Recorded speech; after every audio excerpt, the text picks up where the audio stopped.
Ladies, gentlemen, any minotaurs or rogues listening, any clerics, any beasts, I want to acknowledge you as well, alright, if there's any beasts out there. I'm sure you've all heard or read about the bracket system beta, and I'm going to use that as an excuse to rant over some art from Magic's rich history. Now, I tend to script out a lot of my videos here, but this is going to be a little more extemporaneous, alright? I'm going to just chat with you as bro to bro here, alright? But first, you got to hit the buttons. It helps the channel, right? It's free. It's very magnanimous of you. I appreciate that. As always, thanks to the patrons, the hyenas. They're going to showcase these guys at the end of the video. These guys keep me independent. You think I don't get phone calls from shadowy billionaires? You think I don't get calls from Big Cardboard? They're sliding into my DMs out there trying to corrupt me with Ice Age sealed packs.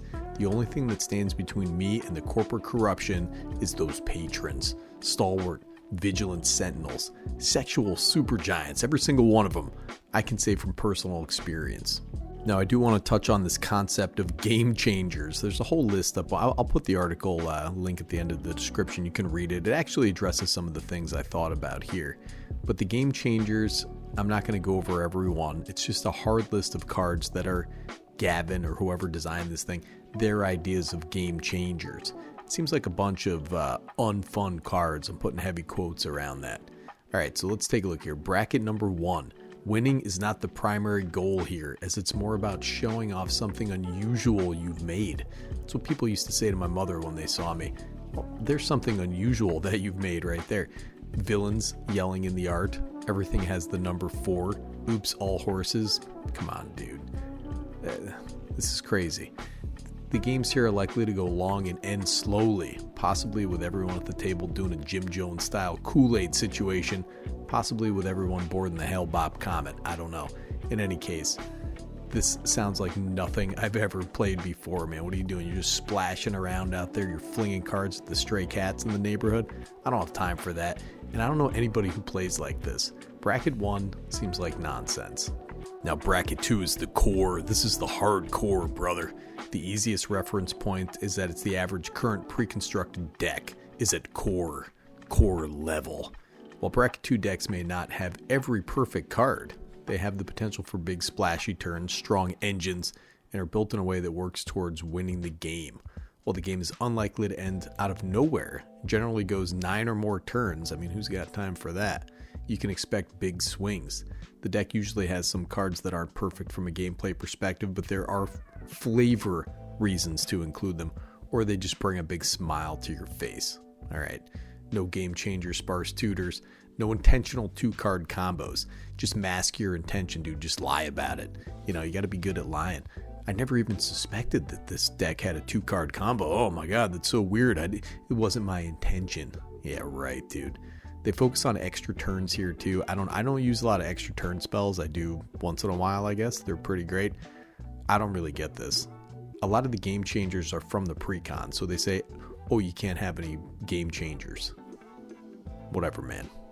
Now, bracket 3 has a hard limit of up to 3 cards from the game changer list.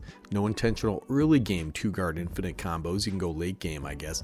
So what do you do if you draw them in the early game? I don't understand this, dude. Extra turn cards should only appear in low qualities and are not intended to be chained in succession or looped. No mass land denial. You can't go over to your friend and put your arm over his lands, alright, and start bashing him in the dome. What the heck is going on? I can build a super oppressive bracket 3 deck with no game changers, no extra turns, no land denial, and actually bracket 3 kind of seems like where a lot of people are playing, I guess. They don't have access to these hyper expensive cards, these Rhystic Studies and Cyclonic Rifts and stuff like that, or if they do, they have 1 or 2 of them in their deck. I don't know, bracket 3 seems fine, but it also seems like it could just play with bracket 4. If you came along and you said, oh, you know, my deck's kind of more bracket 3, can I play with you guys and we're all bracket 4? I would just say, yeah, come on in, dude, who cares? Just have fun. You know, there's an achievement to winning with a deck that's maybe a little underpowered too. I've actually won with like some fairly powerful stuff. Ivy Gleeful Spell Thief, you know, it was like a $25 deck. I won a game with it. You know, I lost another game with it. Who cares? Bracket 4, we're talking about optimized. It's time to go wild. Do you know how long I've waited for Gavin Verhey to tell me to go wild? Dude, I just took my shirt off. I've never gone wild before, but now that I've got the permission, I'm going to go wild all over the place. This is basically every deck I own, every conversation I'm going to have with everyone about this bracket system. I'm just going to say, hey, dude, I'm level 4. I don't know what to tell you.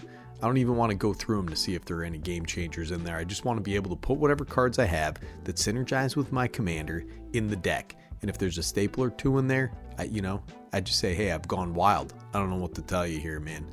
What are we doing? We want to get the game going. We want to win. We want to do fun things. Brothers, I just want to go wild, all right? Now, bracket 5 is CEDH. We all know what that is. Let's just separate that out. It's kind of its own format. Everybody knows what a CEDH deck is. It has its own metagame. It's got its own win conditions. You're not usually slapping those in more casual commander decks. I'm not a CEDH master. If you want more information about CEDH, just go somewhere else, dude. One of those CEDH channels. I actually listen to them once in a while because you learn a lot on there, honestly. So I think the fact that they're trying this is very ambitious. All right, they're trying to balance this game for millions of people who play Commander with 25,000 distinct game pieces. There's a million different synergies out there too. Some decks you have a good card, but in the context of that deck, it's overwhelming. It's a combo piece or it's something that's really oppressive. I don't know how they balance for that. I don't think they should even try, to be honest with you. It's kind of odd that statement from my friend Kevin made a while ago. It's always resonated with me. There's pre-con level, CEDH level, and everything else. You essentially do have 3 brackets here, and Gavin kind of talks about that in the article, or whoever wrote the article talks about that. Brackets 1, 2, and 3. They can all play together. I mean, that's the pre-con level, right? As mentioned, some pre-cons have game changers out of the box. But if you're playing a level 1, I don't know, what are you going to say? Oh, well, mine's level 1. I can't play with you. You're level 2. I built this like meme deck with only horses. Just get in there, dude. The deck still has to function if you're going to play commander, or else I don't know what the heck you're doing. So does this fix the pub stomping problem that people seem to have at local game stores that I've never really even experienced? But I don't really think so. You have 4 people sitting down. One has way more experience. He's got access to better, more efficient cards, and they have the rules down. They're better at playing the game. They've already built a bunch of decks, so they optimize a level 3, right? No game changers. But other optimized cards has 3 or 4 card combos with redundant pieces in the deck, maybe centered around the commander as a combo piece. So they've broken the bracket, right? It's a level 3, but they're just stomping. You can do that no matter what's going on. I don't know, to be honest with you, I think it's really hard to evaluate this system because there are about 1 million decks you'd have to test. It also gives people the kind of license to complain about somebody's deck, It's like, oh, this was supposed to be a level 3 game, but you had 4 game changers. Oh my God, you changed the game out there, dude. You're changing the game, brother. I mean, they just listed some powerful generic staples, but they left off Soul Ring. They left off Basalt Monolith. Basalt Monolith is a combo machine. Soul Ring's just a really powerful card, but it's like the commander mascot. They actually talk about that a little bit. I don't know. I think if you're gonna talk about game changers, I mean, if one player at a 4-player table has a Soul Ring, that's a game changer right there. Really, this whole bracket discussion is just the power level discussion. Everything's a 7, right? Everything's a 3 or a 4. So if I come and I have a level 3 and these guys are all playing level 4s, it's like, can I get in there? Yeah, go ahead. Get in there. Who cares, dude? Hell yeah. It's not possible to have perfect balance. You ever play Guilty Gear, Street Fighter, those fighting games? It's like that. There are high-tier characters, but they can certainly lose against lower-tier characters. That doesn't make it a bad game, When Street Fighter 4 first came out, everybody was like, Sagat, whatever his name is, he was like the best character. Nobody could beat Sagat, blah, blah, blah, blah, blah. But then it's like, all right, well, he does have weaknesses. We can beat him. He's just like a touch more powerful than the other characters. It's kind of the way it is with Commander. You're never going to have that perfect game. And you may have combos in there. You don't draw them. You don't draw any tutors. Your commander does nothing. You get killed on turn 6. Oh, well, the point is that you're playing the game and it should be fun for you. The more variables you have in a game, the more disruptions you have to balance. And there are literally thousands of variables in this game. I know this is a beta and they want feedback, so you can call one of these idiots on the screen right now. You got Attack on Cardboard, Bandit. I don't know who Bandit is. Benjamin Wheeler. You got Charlotte Sable, which sounds like a wrestler name. You got Daquan Watson. You got Deco, just a one-name guy like Madonna. You got Greg Sablan out here. You got IT2. What is that, dude? Is that some kind of Doge? We got Josh Lee Kwai, of course, with his giant muscles. We have Kristen Gregory out here. You have Louis Stardust coming off the top rope. Sounds like a porn name. All right, whatever.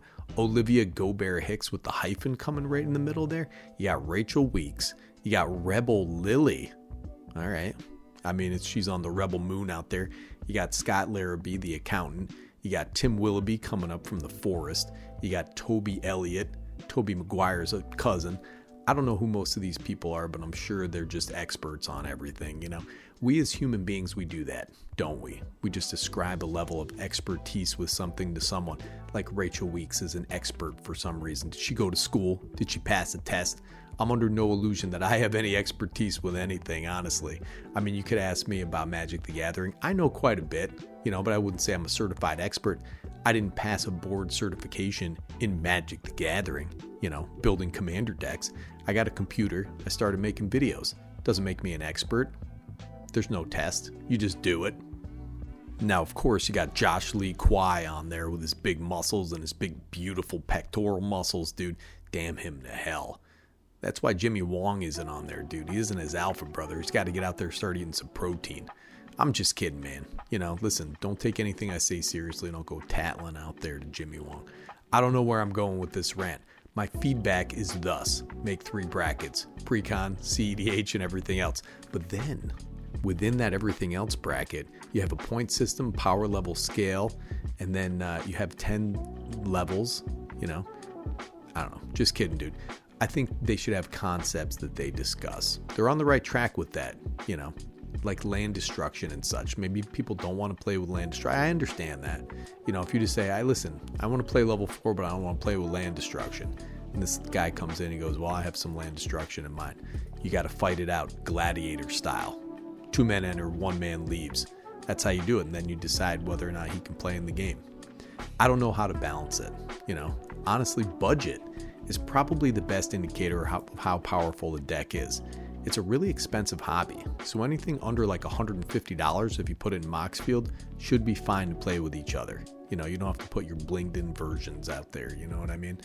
You can just go to the cheapest possible version of that card. But what's the first thing that a Magic player is going to do? You give them any system, what's the first thing that they do? They're going to break it. They're going to break that $150 deck building restriction. They're going to make a monster. That's what we do, man. It's the same thing with the brackets. People are going to go level 2s and just go pub stomp because they made this efficient Talran machine. I think ultimately everybody should just build at bracket level 4, but there's a wide variety of level 4 power levels and decks. The question you need to ask yourself after a game is whether you had fun.